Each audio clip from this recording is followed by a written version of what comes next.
b'igihugu mu bice bitandukanye mukoraniye hano, namwe mwaje kudutega amatwi kuri uno munsi, abanywanyi banyamitahe b'umuryango wagutse w'abarimyi b'ikibonobono mu Burundi.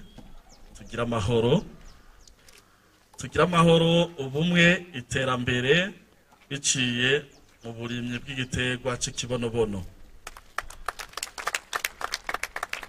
Ndanezerewe cyane kubona uno munsi nshitse hano i Muramvya, nshimira ubwa mbere Imana yo mwijuru yo yabanye natwe kuva dutanguye bino bikorwa byose kugeza aho bigeze uno munsi, cyane cyane mu ngendo zitandukanye twagiye tugira mu gihugu cy'u Burundi, na n'ubu tukiriko, aho twahereye ku munsi wa mbere ku magenekerezo ya 19 Rusama, twagendeye intara ya Kayanza n'intara ya Ngozi n'intara ya Kirundo. Ku magenekerezo ya 20 mu gitondo twaganiriye n'abanywanyi banyamitahe batari bake bo mu ntara ya Kirundo. Kuri ayo magenekerezo nyene tuca twerekeza mu ntara ya Muyinga, naho nyene tuganira nabo, turara mu Cankuzo. Ku magenekerezo ya 21 Rusama twabonanye n'abanywanyi banyamitahe bo mu ntara ya Cankuzo, ibyo twebwe twita metropole muri uno mugambi, muri metropole ya Cankuzo. Turaganira, hanyuma tuca twerekeza mu Ruyigi, naho nyene turaganira neza. Twavuye mu Ruyigi tuca tuja mu Rutana, niho twaraye Igiharo ku gisagara canke ku mutumba wa Rubaho, naho nyene twaganiriye n'abenegihugu abanywanyi banyamitahe bo mu mugambi wacu wo kurima igiterwa c'ikibonobono mu Rutana. Twaciye tuvaho twerekeza mu ntara ya Makamba Inyanzarake, tuganira nabo, tuvaho tuja mu Rumonge. Ku munsi wa mbere twagiye mu Cibitoke n'Ibubanza, ku munsi wa kabiri twari Igitega, ku munsi w'ejo wa gatatu twari Karusi. Tuvuye Karusi tuciye tuza hano i Muramvya. Nibaza ko tuzovana i Muramvya ca twerekeza Mwaro, tuve Mwaro tuce tuja muri Bujumbura, yi benshi bita Rirare. Hanyuma na Bururi nabonye bariko barisuganya, tuce duhereza mu gisagara ca Bujumbura, aho nibaza ko igihugu cyose tuzoba tukimaze. Aho hose Imana yabanye natwe na n'ubu ikiriko. Rero nosaba mu ntiza amashi, dukomere Imana yacu amashi. Ikigize kabiri ni gushimira by'umwihariko indongozi z'igihugu, uhereye ku mukuru w'igihugu, we adutera intege igihe cyose gushika kuri nyumba 10, atwemerera yuko twinjira mu bene gihugu arongoye, tukisanzura tukavugana nabo ivy'iterambere, na cane cane biciye mu burimyi bw'igiterwa c'ikibonobono. Abo nabo cyo kimwe n'ababaserukiye aho bari hose, kuko ndazi yende cyubahiro umukuru w'igihugu cyacu cy'u Burundi ari we mujama wacu twebwe ugwaruka. Ndazi ko adukurikirana cyane mu byo tuvuga no mu byo dukora, ahari cyo kimwe n'abafatikanije kurongora u Burundi. Bumve yuko muri kibonobono twebwe abarimyi banyamitahe duhurikiye mu muryango wagutse w'abarimyi b'ikibonobono mu Burundi bwose no hanze yabwo, eka cyane cyane abimuramvya. Bumve yuko tumukomeye amashi, mu ntiza amashi, kuko barabibereye. ikindi shima vy'umwihariko ni gushima abateguye uno munsi. Nshimire Policarpe avuze ko avuka muri Kiganda ariko dusanzwe turi kumwe ku biro bikuru i Bujumbura aho dukorera, cyo kimwe n'abandi bose bafatikanije kugira ngo uyu munsi tube turi hano. Ndashimiye kandi bivuye ku mutima namwe mwese mwatwitavye mukaba ndetse muri ko muradutega amatwi mutaravye izuba, eka n'abandi bari hirya no hino bariko barumva rino jwi, naho mwoba mutaronse ubutumire bwo kuba muri runo rubanza rwacu, muremerewe kumviriza canke no kwegera kuko ibi biraba abarundi bose. Muri make rero kwari gushima. Ikigize kabiri, reka ndabamenyeshe jewe uwondi, jewe nitwa Davidi Tuyisabe, ariko maze kumenyekana cyane ku izina rya Kibonobono kubera umugambi natanguje mu Burundi wo kurima igiterwa cy'ikibonobono, kandi abarundi batari bake gushika ubu bamaze kwakira. Nizera yuko na hano imuramvya kuko ari umugambi usanzwe ari uburimyi, namwe uburimyi mukaba mubwumva gose, nizera yuko namwe muhava muwakira kandi bizogenda neza. Ndi ijisho ry'abarundi bakunda Uburundi, bakunda canke bipfuza kubona igihugu c'Uburundi kigize aho kivuye naho cerekeje mu iterambere. Dusanzwe turi muri ryo, ariko turashigikiwe n'abarundi batari bake bari ku mugabane wa Amerika, turashigikiwe n'abarundi batari bake bari ku mugabane wa Burayi mu bihugu bitandukanye, turashigikiwe n'abarundi batari bake bari ku mugabane wa Australia, turashigikiwe n'abarundi batari bake bari ku mugabane wa Aziya, turashigikiwe kandi n'abarundi batari bake bari ku mugabane wa Afrika mu bihugu bitandukanye. Ndabamenyeshe kandi ko dushigikiwe n'isinzi ry'abarundi kugeza ubu bahurikiye mu burere bwose bw'Uburundi aho twagiye turadondagura. Natanguye ndumwe, ariko ubu ndabona ko ihangiro narihaye yo kurondera abaremyi b'igiterwa cy'ikibonobono bangana n'umuriyoni, ndabona yuko uyu mwaka urangira twabarengeje. Sindi jenyene rero, tumaze kuba turi benshi cyane, bamwe bari no hagati muri mwebwe. Haraho nabonye hajya, ndabona umumama bonyene aravye inyuma, nibaza yuko abo badushigikiye ubwa mbere tukivuga ngo tuzorima duhingure byari bikigoye, ariko no munsi mwebwe abimuramvya mugiye kumva akakamo tuvuga ngo turarima tugahingura, ntitukivuga ngo oya, ahubwo tuvuga kare hari muri kazoza, ubu ni muri kubu. Ivyo rero navyo turabishimira Imana kandi turavyishimira nk'abagize umuryango w'ikibonobono. Biradutera intege kumva twovuga n'ijwi rirenga, kuko mu ntango ivyo twavuga natwe twari dufise akoba, twibaza yuko tuzova dusanga bigoranye, ariko ivyo twari tuzi ko bizova bigorana, ahubwo twasanze vyoroshe cane gose.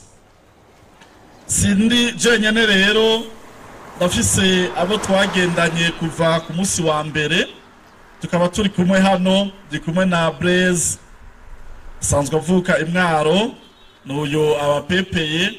Ndi kumwe na Claire sanzwe avuka mu gisagara ca Bujumbura. Ndi kumwe na Sylvain, umushoferi wa Kibonobono, asanzwe avuka mu ntara ya Karusi. Ndi kumwe na Zombi cameraman, sanzwe avuka mu ntara ya Gitega. Turi kumwe kandi na Policarpe, twahuriye hano nawe asanzwe ari imvukira ya hano imuramvye. Uyu rero niwe yavuze ati natwe nk'abanyamuramvya ntitwosigara inyuma, hanyuma araheza aregeranya abanyamuramvya bamaze kwakira akamo twabateye, ati natwe by'iwacu turakeneye uburimyi bw'ikibonobono ko bushika iwacu, cyane cyane tubone naho twokorera nk'ibiro. Uyu munsi rero twaje dufise intego zishika kuri 4. Iya mbere kwari kugira ngo kumbure tubanze dushikirize abamaze kwakira umugambi, tubashikirize ibiro aho bazohora biyegeraniriza. Ikigize kabiri twaje no kugira ngo tumenyekanishe ibijanye n'uburimyi bw'ikibonobono mu Burundi, ivyo twokwita sensibilisation mu rurimi rw'igifaransa. Twaje kandi no gushira mu ngiro bimwe mu byari bimaze iminsi rero bituzungurutsa muri ubwo burere bwose twadondaguye, kuko iki gikorwa duhereye ku hano, ahandi twaragikoze muri izo ntara zose navuze, hariyo amabiro yacu. Hanyuma byariciye bihurirana rero tuko turatunganya neza ishirahamwe ryacu, kuko byabonetse yuko ari umugambi udasanzwe mu Burundi.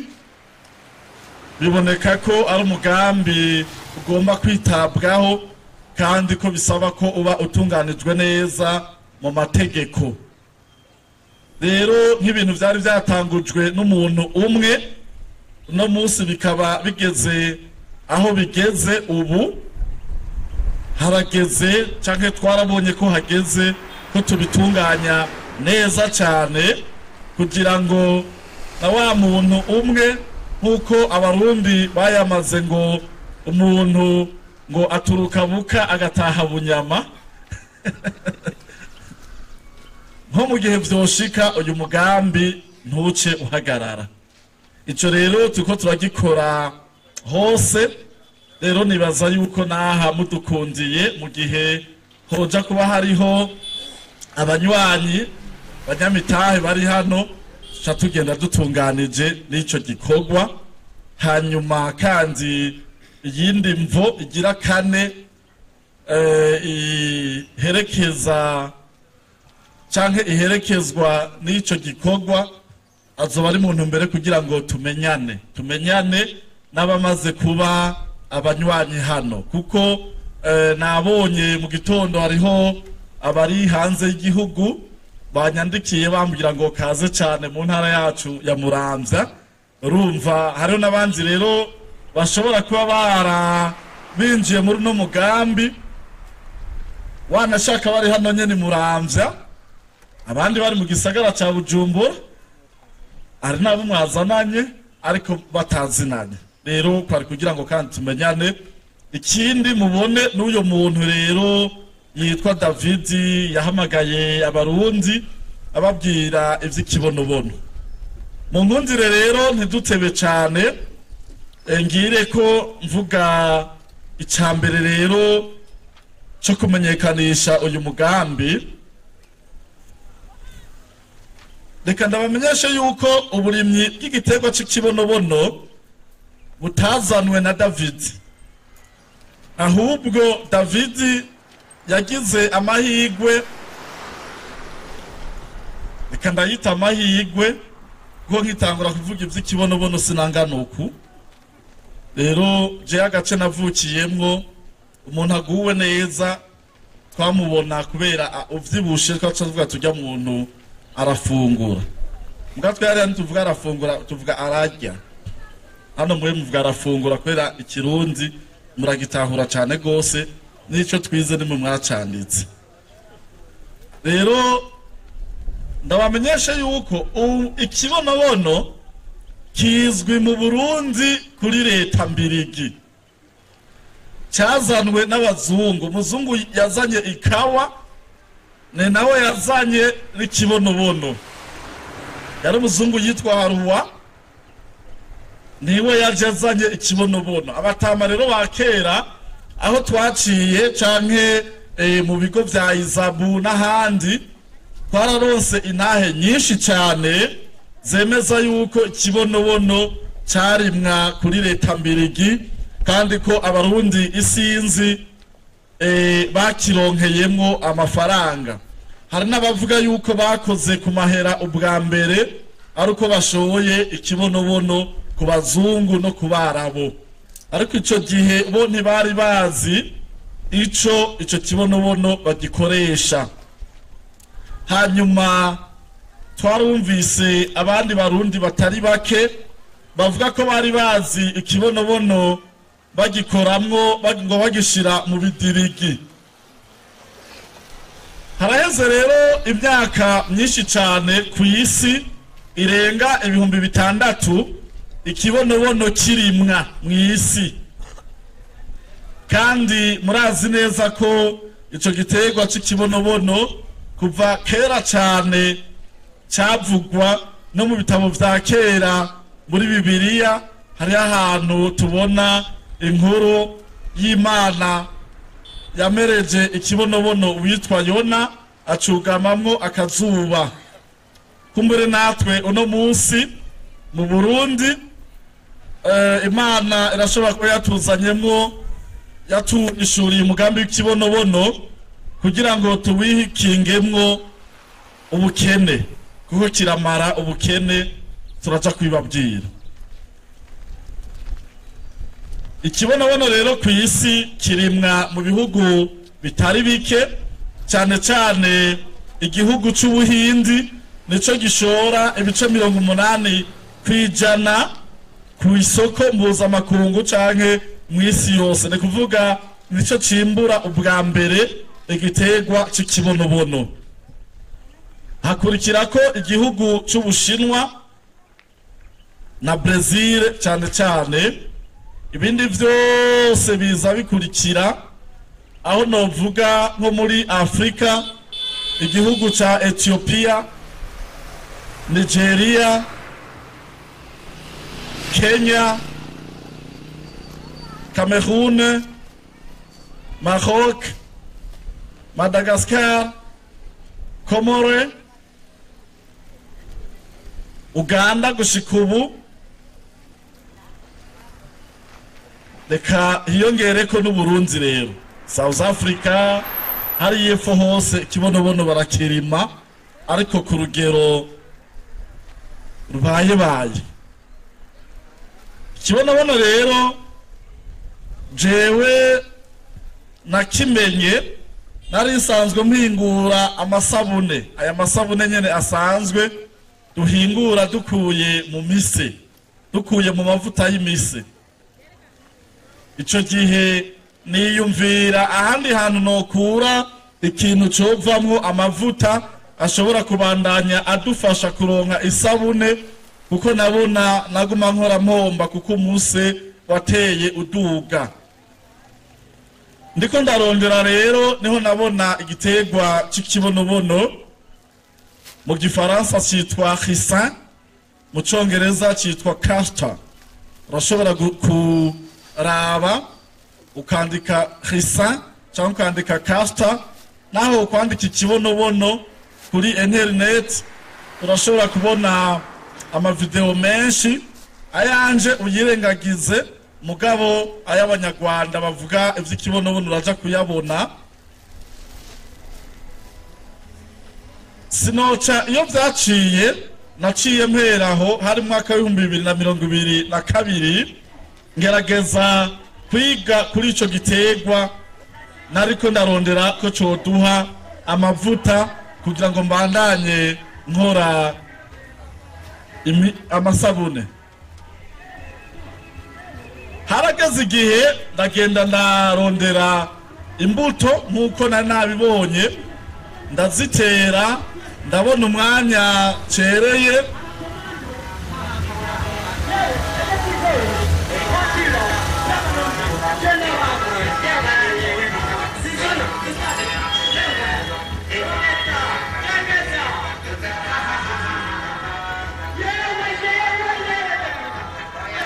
nariko mvuga ngo narabonye umwanya acereye ndakiraba neza nongera nditonda neza nongera nditonda kugeza aho rero natanguye kukivuga hari mu kwezi kw'icenda mu mwaka w'2023. Ico gihe nakiriwe n'abantu batari bake navugira kuri WhatsApp, uretse ko mu nyuma vyahavuye bishoboka ntangura no kuvugira ku ma televiziyo. Ico gihe nari maze kugerageza guhinguramwo amavuta ava muri ico giterwa, ari nayo nariko ndarondera hakuru kugira ngo nzoshobore gukoramwo ya masabune. Icari gisigaye kwari kumenyesha abarundi ko twokwijukira kurima ikibonobono kugira ngo tubandanye turonka ayo mavuta. Ariko uko nariko ndavuga ikibonobono nahuye n'abantu batandukanye batangura kumbwira ati burya mu Burundi hariho umuntu wundi asanzwe arima igiterwa c'ikibonobono. Niho naca nkoranya abari maze kwakira kamo bagizwe abizi vy'uburimyi abagoronome. Ndibuka ko ico gihe twaciye hano twerekeza mu ntara ya Kirundo muri komine Bwambarangwe, aho twatugiye guhura n'umurimyi wa mbere nibaza mu Burundi w'umugwizambuto yitwa Gatabazi Jean, kugira ngo atwigishe ibijanye n'ikibonobono, kuko we afise ihegitari 128 kandi zo zose zikaba zikikujwe n'igiterwa c'ikibonobono. Mbere akaba yaramaze no kuronka agashimwe kavuye muri uko kurima ikibonobono. Twagiyeyo rero tugiye kugira ngo atwigishe. Ico gihe jewe navuga ko tuzorima igiterwa c'ikibonobono kugira ngo tugihinguremwo amavuta, ifumbire n'imiti yo gupompa ibiterwa. Kubijanye n'imiti yo gupompa ibiterwa, maze gutangura kugendagenda nasanze hariho bamwe mu bizi vy'uburimyi bamaze gutahura ingene bashobora gufumbira ibiterwa vyabo bakoresheje ikibonobono, amababi. Hanyuma tugiye rero kwa Gatabazi niho twashoboye kubaza kubona kino gicapo twashize hano.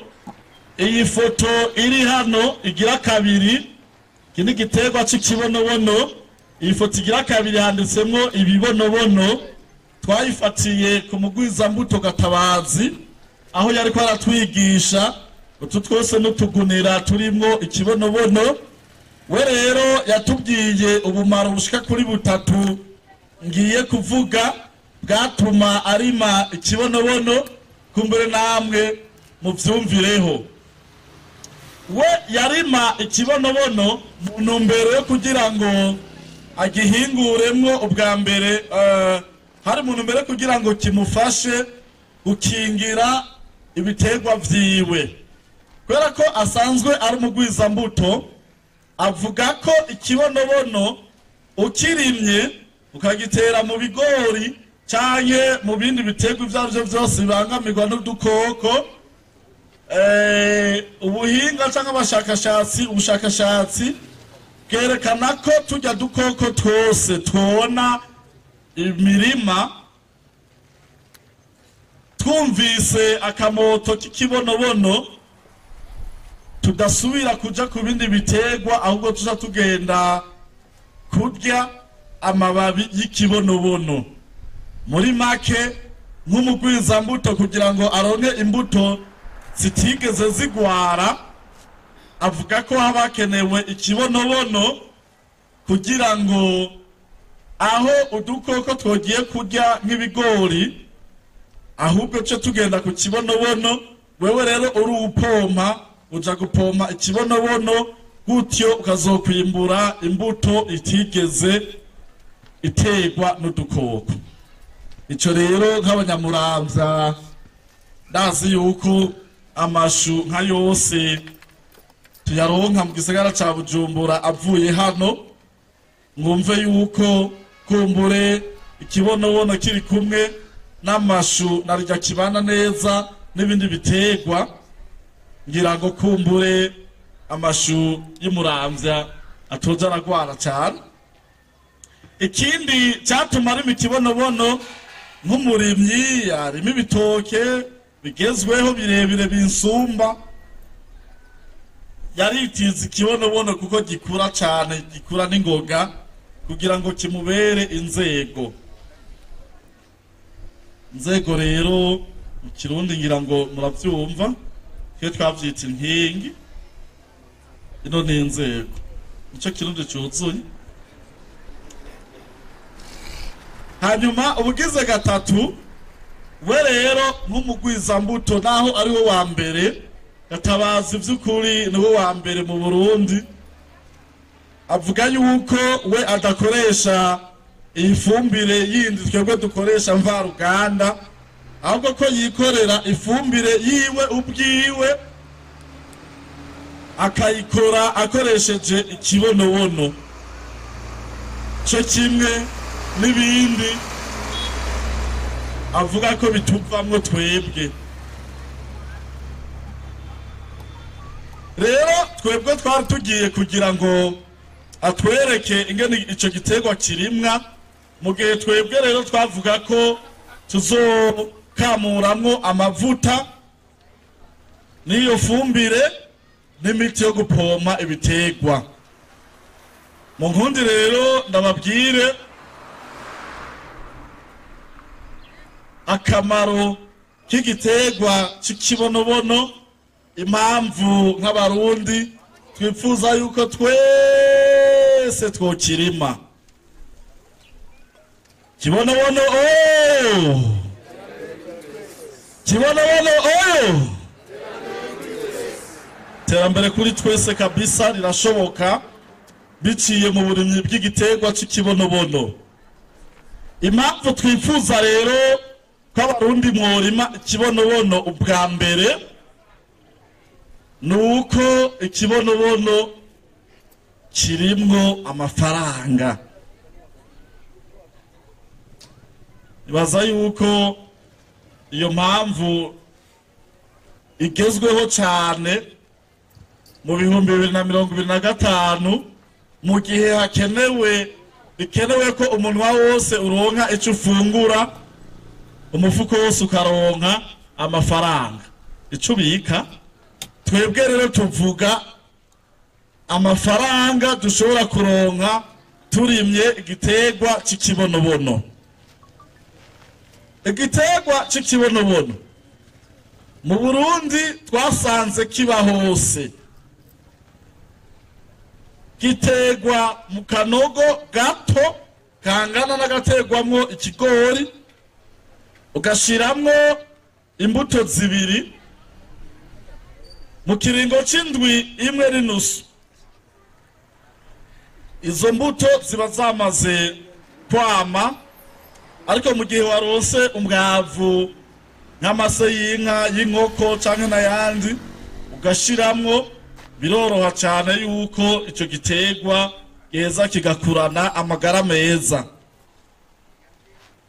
Mu kiringo c'amezi 5 ahantu hakanye, no mu kiringo c'amezi 6 ahantu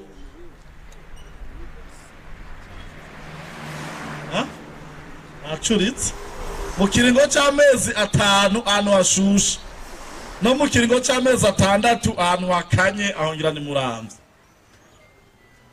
Ikibonobono kiraba gitanguye, kiraba kigeze gusoromwa nk'iki, iki ndabona yuko cari kigeze gusoromwa.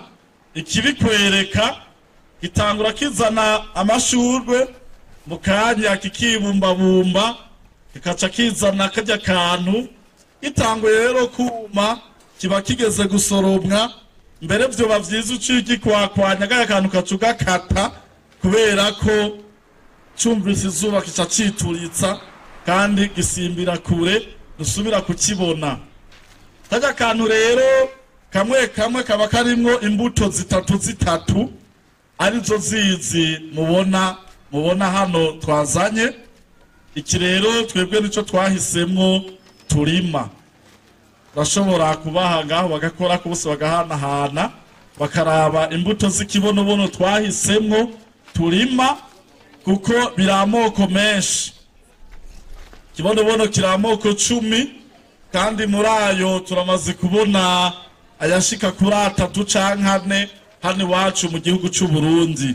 Aha nyene ariko twamaze guhitamwo variete imwe ariyo yiyo turiko turabereka, kuko ariyo twabonye kumbure yoshobora kutugeza ku vyifuzo vyacu.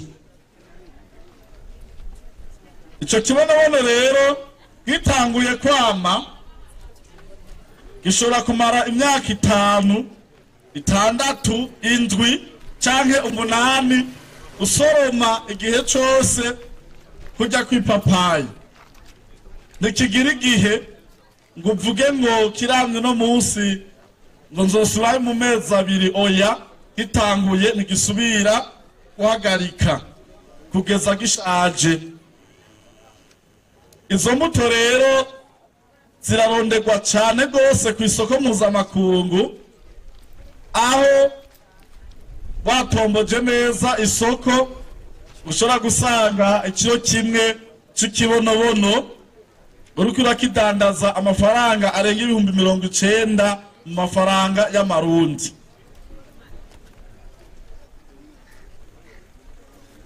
Murumva yuko ya mafaranga dukeneye dushobora kuyaronka biciye mu kurima igiterwa c'ikibonobono.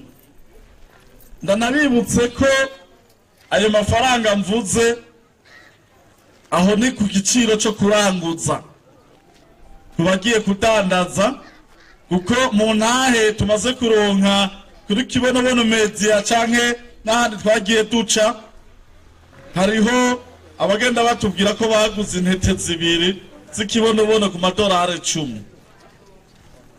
Urumva yuko ya mafaranga mvamakungu nkuko nyeri cubahiro umukuru w'igihugu c'u Burundi aheruka kurivumera avuga ati kiya kibonobono rero narihweje neza ndabona ko harimo amatoni menshi y'igitoro.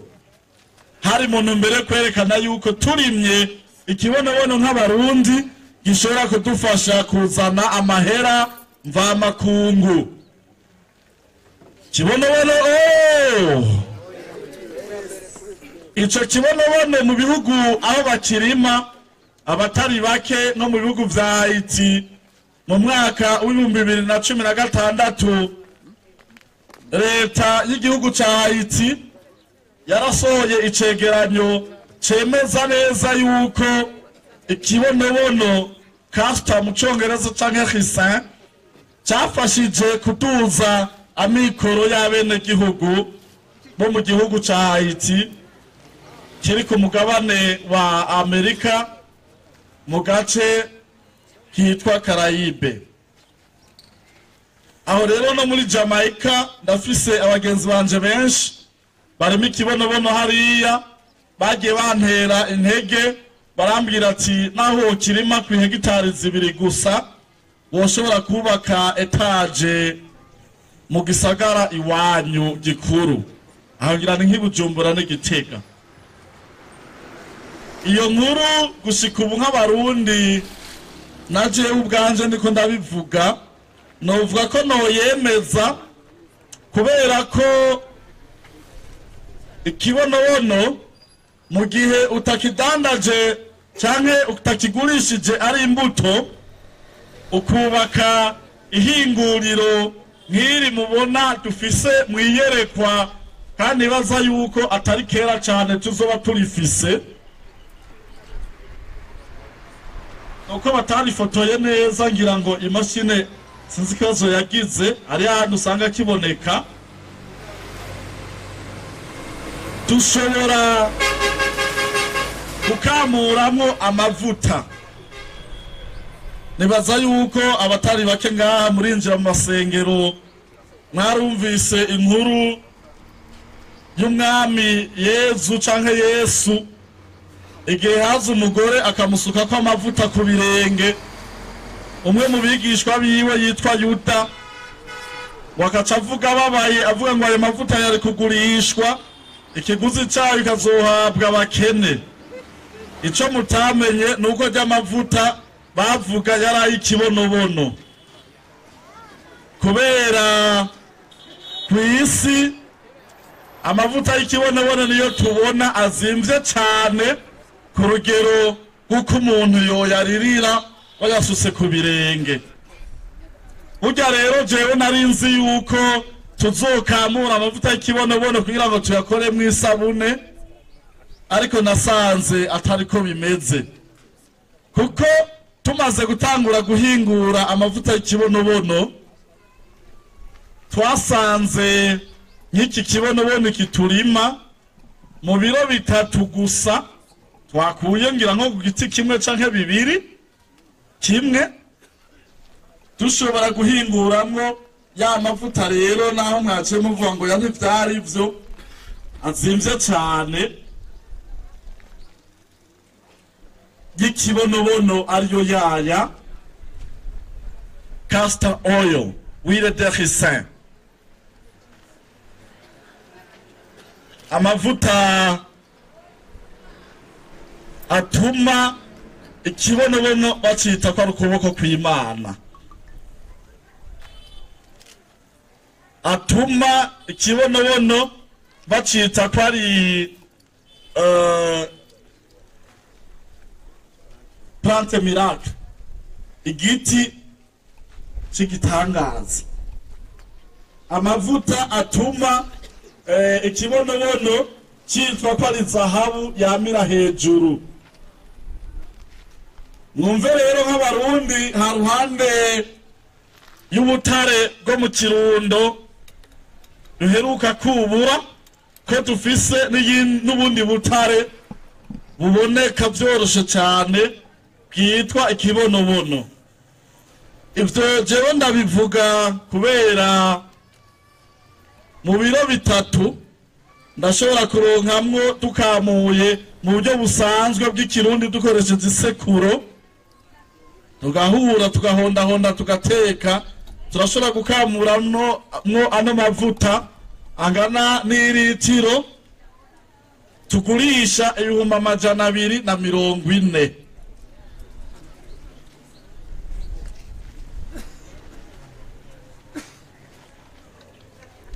Aka kamwe tukagurisha 15,000, kandi kw'isi ni twebwe ba mbere tugurisha make, kuko ugiye muri South Africa iritiro y'amavuta y'ikibonobono iri mu gaciro k'700 z'amarundi. Andika ngaho, wandike castor oil canke wandike huile de ricin, ucumbwira ayandi mavuta oba wumvise agugwa ayo mafaranga. Kubera iki rero azimvye? Arazimvye kubera ko ngo twavuze ni ukuboko kw'Imana. Kubaho nyene ndayafise gutya hano ugira Imana kansesekako n'amafaranga acaza.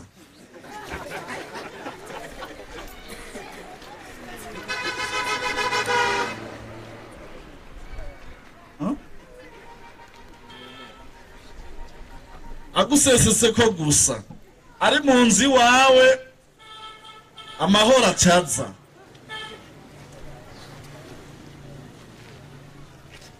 Aya mavuta kuba yazi natwebwe kuva dutanguye kuyisigira, je nibaza yuko wewe uratuzi dukorera ikiganiro ca mbere twakoze. Uyu mugabo twatumaze yaramaze kuza, nibaza ko urabizi, kari agakamera twasabye ku mugenzi, ariko abari hanze higa no hino bamaze kunterefona bakankebura akambwira ati ikibonobono ni sawa kwanza ahuri uri wenyene tego toya igiza higenda kubwira aterego uraza urisiga ayo mavuta niho uzoronka amafaranga sinzi rero ko ari ivyo mugabo ubisomye kuri internet barakubwira yuko wisiga ikibonobono ari kimwe mu bituma utera imbere sinzi rero ko cyo cyatuma abarabo n'abazungu batuhisha ntibatubwire ibanga riri mu kibonobono kuko barakirima barinda bagenda batatubwiye ivyari vyo nta nuwomenye impamvu Afrika dukenye ngira ni kubera tutisiga amavuta y'ikibonobono kubera bavuga yuko ariyo ahuriranye n'ivyo bintu byo gutera imbere cyane cyane mu buryo bw'amafaranga ukundwa promosiyo n'ibindi aho rero muca mu byo ndiko ndavuga byanditse kuri internet si jewe ico rero umugwi munini cyane w'abantu uhereye mu bazungu uratuma bisiga ico kibonobono kubera bazi neza yuko wisiga utuvuta tw'ikibonobono umukoshi ucaha nawe ugacaha ni kuvuga ngo nimba ari kuberekeza ugenda hariya Igitega hama umukoshi nawe ari kuramanuka ngo ucukikama ugakikamira hariya mu Kibimba ukaza kumanukira hariya wowe ukakubisa ukarengana aho rero no ku nkumi canke bashiki banje bazi neza yuko bataronka n'akamesaje indwi yose ngo ikarindi ihera atabonye n'umuntu akubwira kakajambo kagufi I love you ngo ukeneye amavuta y'ikibonobono ukabuze yuko iyo uteretse mu isoko ngo bagushorera abandi ariko baremuye ngo ukeneye utuvuta tw'ikibonobono niwe bita inyatsi uriko uratembera ngaho ukazobona umuntu ariko aratembereza isambusa kandi wavuye muhira uriye ukacumanza ukavunja inoti ya 10 gurugura isambusa y'ijana biya nivyo bita inyatsi wisiga ikibonobono ucuba ingumyi ucuba nka jewe ngaha anakuva nisiga ikibonobono ndafise amahera maranye ukwezi mu mufuko ntakuramo na 10 yarananiye gukuramwo ubugumyi sigaye mfise burarenze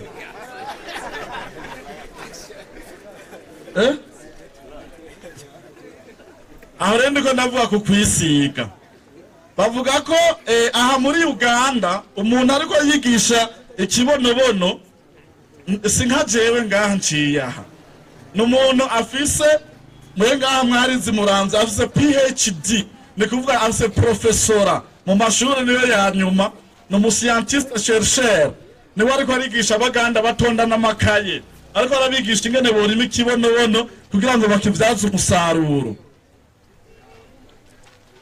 niwe avuga ko muri kahise ku Burundi canke kisi muri Egiputa umugore wa mbere mwiza cyane yitwa Cleopatra ngo niwe wa mbere yatanguye kwisiga amavuta y'ikibonobono ngo yari mwiza cyane gose rero utuvuta twisiga ukabuze ko wagize mariage ufise nk'imyaka 18 uvyaye kabiri ukacucupira ukacujegera ngo wisiga utuvuta tw'ikibonobono sheri wawe naho buri myaka 60 ahindukiye ukabona wewe gusa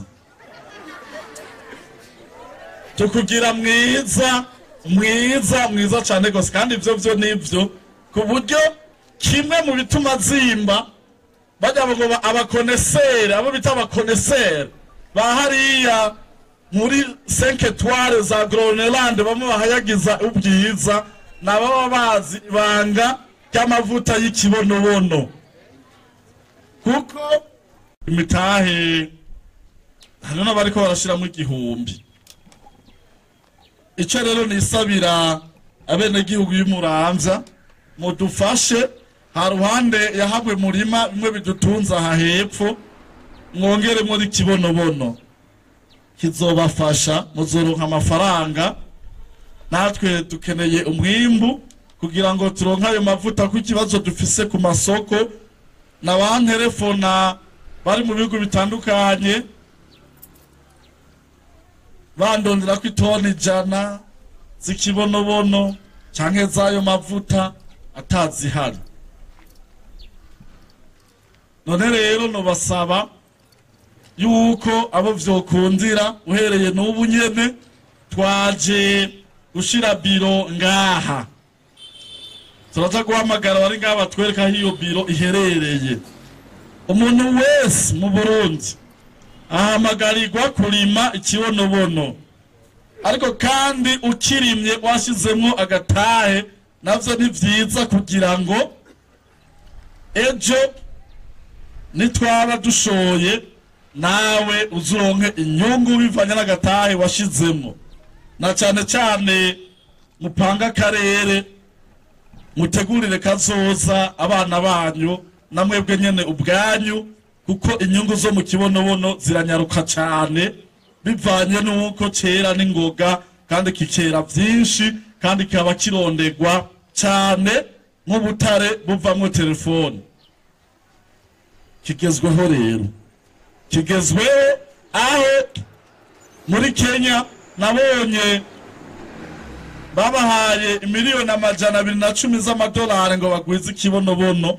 Ico gihe nari mfise akazi nahembwe 700 naciye ntaha kabisa, naciye sezera camvuga jengiye kuvuga ivy'ikibonobono, kuko iyo noti kweri sinzi ko mwe muyumva. Andika ngaho mu Faransa ari umuzungu afise company yitwa Arkema aheruka gushira imiliyoni 310 z'amahero kugira ngo ikibonobono kigwizwe, cyane cyane muri Afrika niho kiba kubera ariho hashushe. Rero turimo ikibonobono, isoko irahari kandi nini iteye n'ubwoba.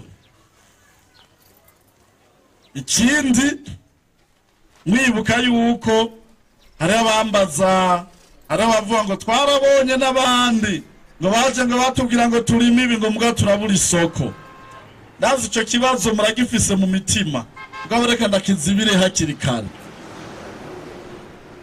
Nta muntu numwe naho ngaye muravye atabigazi bihari, nta muntu numwe arigera abura ugumugurira imise.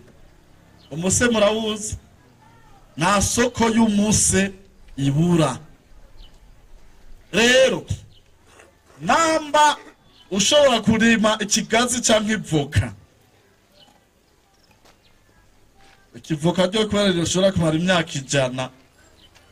Ikigazi wewe urimye ikigazi, jewe no munsi nkarima ikibonobono, wewe uzotangura gusoroma ku myaka 4, jewe uzotangura gusoroma ku mezi 6. Wewe ukamuye amavuta y'ikigazi, reka mfatire ku mise. Imise wewe ufise itoni y'imise, jewe no ufise itoni y'ikibonobono, ukaja hariya aye ku mashini. Wewe mu itoni uzoronka ibiro 333 z'amavuta. Jewe nanje nzoronka hagati y'400 na 450 z'amavuta mu itoni mu kibonobono. Hanyuma tugiye ku isoko, wewe uzodandaza 9,500 kw'ilitiro, je nanje nzodandaza 240 kw'ilitiro. Uko niko kuri kunyegeye mu kibonobono. Aho rero mvuze 240 nibeyi jewe nipangiye aho ejo aho bukera, kuko nabonye umuntu yaguze amazi ngaha ari he amazi. Iki twebwe cuzuye hajya kuri bira dukorera, abamama barabizi, uyu ndamuzi cyane. Tukitandaza none n'umunyamuramvye wanyu wakora muri biro muri informatique cyane nabwogo maho mufise commune izahozera ari commune nizinga 5. Hariho Muramvya turimwo ngaha, Kiganda, Bukeye, Mbuye na Rutegama. Okay, tukereye rero yuko ivyo byose byahora vyitwa amakomine, twe tuvyita prefegitura ngaha, prefecture, ko twe bizogumaho. Mu Cibitoke niho twavuze prefecture, hindura kura ko kino kintu, twavuze prefecture ngaha twumva Rwanda atoya, iryo ni jambo ry'igifaransa. Ni muntu mbere kugira ngo nibyo twagiye turakupa icitwa intara tucita metropole, kugira ngo buvuze intara buvuze butanyerera ngaha, nivyo umva intara ya Muramvya niba iyi ni Gitega, voila gutanyera nangize ngo ndi mu Kayanza, ngaho buvuze Gitega. Mwatwe tuvuze Muramvya, metropole Muramvya, ni kuva tuba tuvuze iki cyahoze ari Muramvya, kugira rero tubitandukanye cha tuva prefecture Rutegama, tugomba kuvuga icyahora ari commune ya Rutegama. Dukeneye rero abantu niburi aha turi, ari mu muji ngaha, aha niho aba abantu bake cyangwa abantu benshi babaye. Aha nyene niho ku muji. Oya benshi muri Muramvya ahantu hari abantu benshi ni hehe? Aha nyene hariyo n'iyindi miji nka Rutegama gutyo. Okay, dushaka rero ko nimba Muramvya yose yoba irimwo nk'abantu dufate abantu 500, dukeneye niburi 450 mwese mwinjire mu mugambi wo kurima ikibonobono.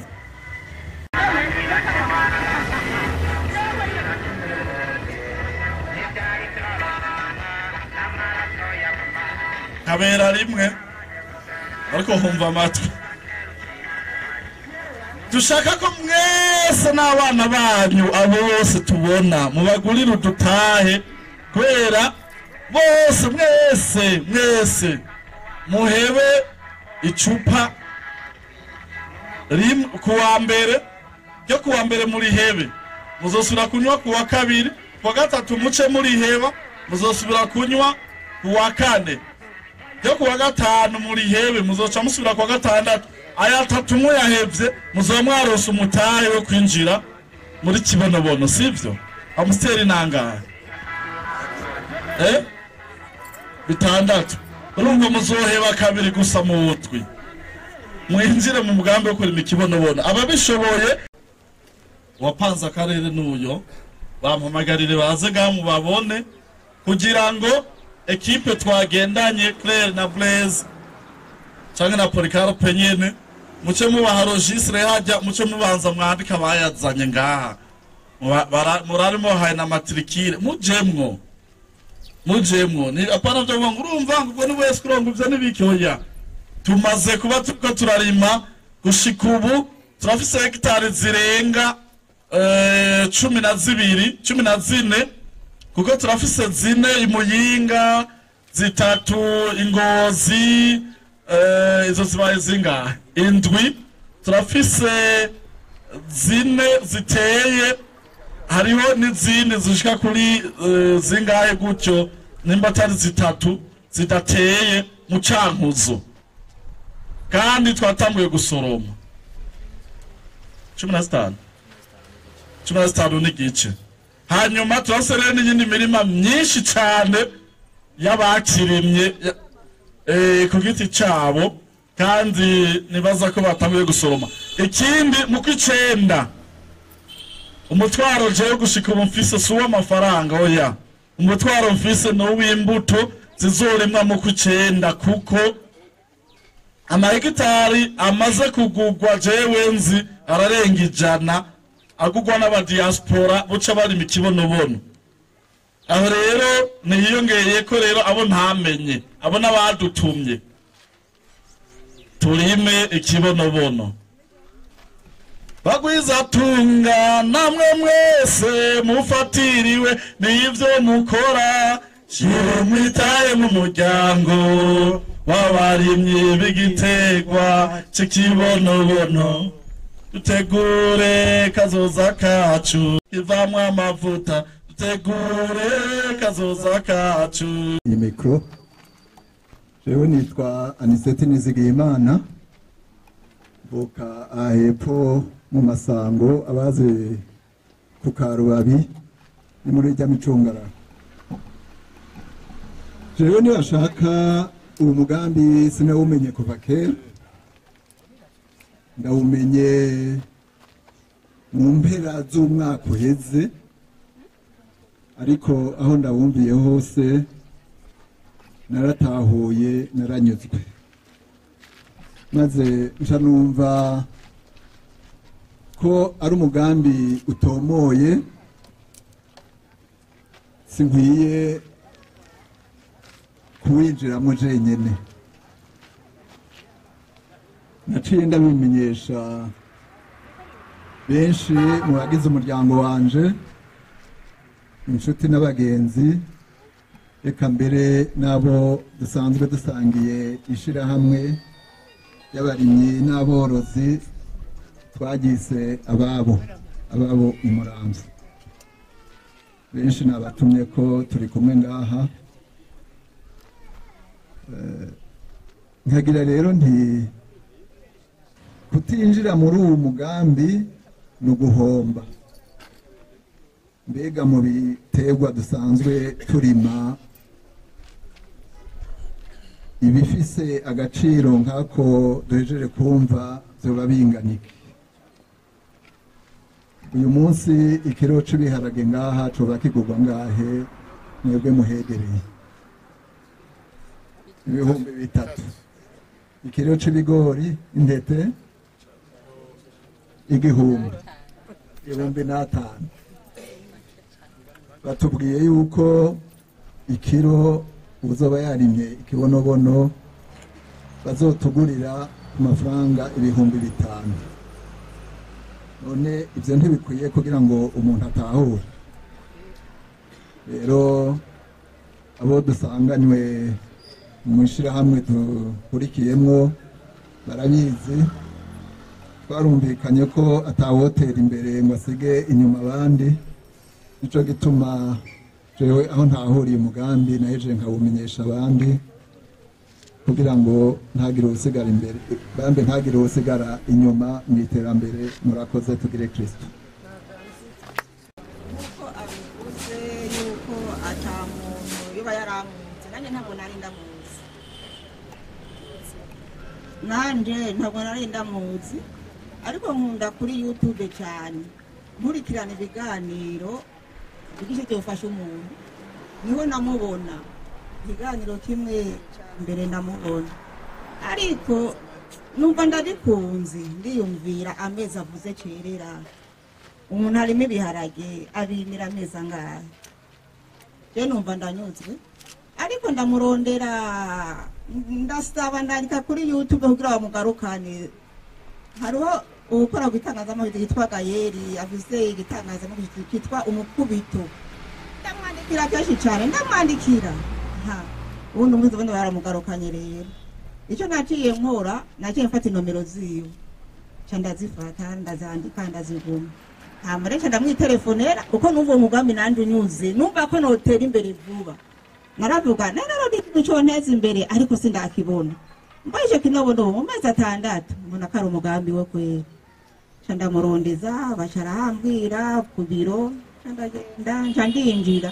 Nayo cyo no basaba rero ngo kwinjira ko imbere ni heza, imbere ni heza, rero muramwo kwinjira. Sawa, murakoze.